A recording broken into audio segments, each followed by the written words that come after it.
হ্যাঁ গাইস, আসসালামু আলাইকুম। আপনাদের আজকে আপনারা চলে আসলাম জাহিদ কম্পিউটার কোর্স থেকে আরেকটা নতুন স্টেপ নিয়ে। আজকে আপনাদের মাঝে যাবে ইনচার্ট থেকে ট্যাবল কীভাবে ক্রিয়েট করবে, ট্যাবলের কতগুলো ডিজাইন আছে সবগুলো আজকে একসাথে দেখাই দেবো। সেজন্য আমি কী করতে হবে, মাইক্রোসফট ওয়ার্ডটা ওপেন করার পর আমি এখানে ইনচার্টে চলে আসলাম। ইনচার্ট থেকে ট্যাবল, জাস্ট ট্যাবলে ক্লিক করার পর এখানে বক্স দেখা যাবে। এখানে কলাম রো আছে, এগুলো বক্সগুলো কলাম আর এটাগুলো নিচেগুলো রো।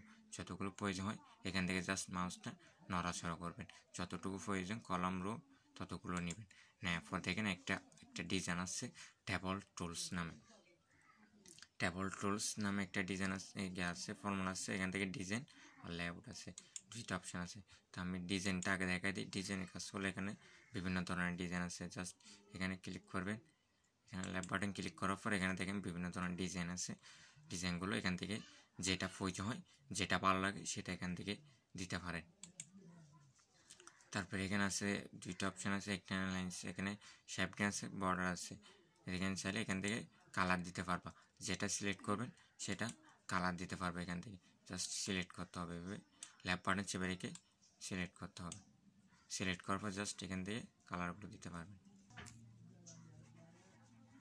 তারপরে এগুলো যেগুলো আছে এগুলো হলো ড্রাও ট্যাবলের কাজ। ড্রাও ট্যাবলের কাজ হলো এখানে আমি কয়টা কলম নিয়েছি, 5টা কলম নিয়েছি। এখন কাজের ক্ষেত্রে প্রয়োজন হচ্ছে বলে আমি 5টা নিয়ে ফেলছি। আমার কাজের ক্ষেত্রে প্রয়োজন হচ্ছে কয়টা, 6টা। ভুল হচ্ছে, কাজের ক্ষেত্রে প্রয়োজন হচ্ছে 6টা। তো 6টা যখন নেওয়ার জন্য তো আমরা কী করতে হবে, এই ডিজাইন থেকে ড্রাও ট্যাবলে ক্লিক করতে হবে। ড্রাও ট্যাবলে ক্লিক করবে, এতে কলম চিহ্ন আসবে। কলম চিহ্ন আসার পর যেখানে প্রয়োজন হবে কলমটা, সেখানে জাস্ট এখানে মাঝখানে গিয়ে যেখানে যতটুকু প্রয়োজন হবে জাস্ট লেফট বাটন চেপে রাখবেন, নিচে ড্র করবেন। তাহলে এটা একটা কি কলম তৈরি হয়ে যাবে। জাস্ট এটা আবার পড়া শুরু করতে, তারপরে এখানে ক্লিক করতে না হয় এটা যাবে না, জাস্ট এখানে ক্লিক করতে হবে, তাহলে এটা চলে যাবে।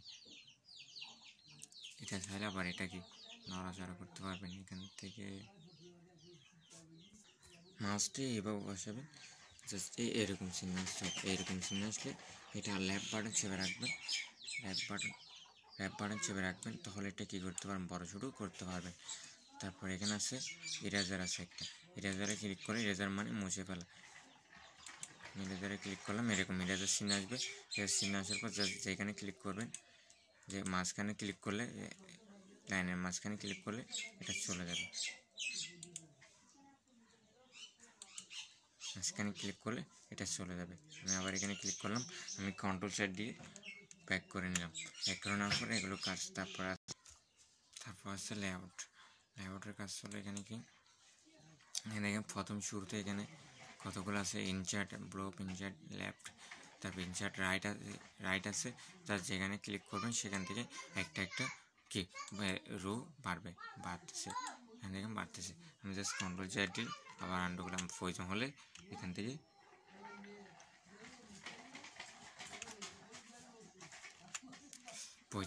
থেকে নিয়ে নেবেন। তারপর এখানে আছে ম্যারেজ সেলস একটা আছে, এটা স্পিড সেলের একটা স্টেপ ট্যাবল আছে। ম্যারেজ সেলের কাজ হলো জাস্ট ইরেজারের মতো কি একটা আমরা হ্যান্ডেল দিই না, হেডলাইন দিই যে কোনো একটা কাজের মধ্যে হ্যান্ডেল, যেটা হেডলাইন দিই, হেডলাইনটা আমি পুরো ট্যাবলের ভিত্তি করে দেয়নি। তো সেজন্য এটা কী করতে হবে, সিলেক্ট করতে হবে, যতগুলো দিবেন ততটুকু এভাবে সিলেক্ট করতে হবে। সিলেক্ট করার পর দেখেন এখানে ম্যারেজ সেলস এটা কী আছে, এখন শু করতে, আগে গেড়িয়ান ছিল, এখন শু করতে। জাস্ট এখানে ক্লিক করলে জাস্ট এতটুকুর মধ্যে একটা সেলের মধ্যে রূপান্তরিত হয়ে যাবে, রূপান্তরিত হবে। তারপর আছে স্টেপ সেলসের কাজ হলো কী করা, বাড়ানো।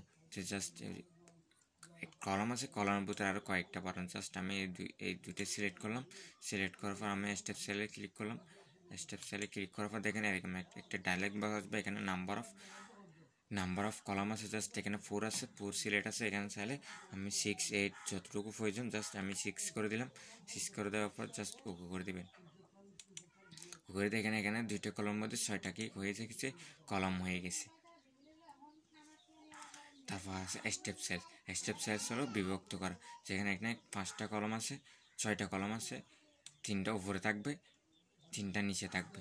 3টা উপরে থাকবে, 3টা যখন নিচে থাকবে এখানে ক্লিক করবেন, এগুলো উপরে চলে যাবে, এগুলো নিচে থাকবে, মাঝখানে একটা কালি থাকবে।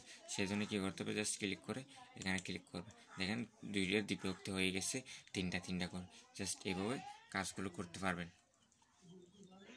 দেখেন এটা চলে গেছে টুল ট্যাবল, আবার আমি ট্যাবল ক্লিক করলাম, আবার ট্যাবল টুলসে চলে আসছে, আবার ডিজাইনে গেলাম,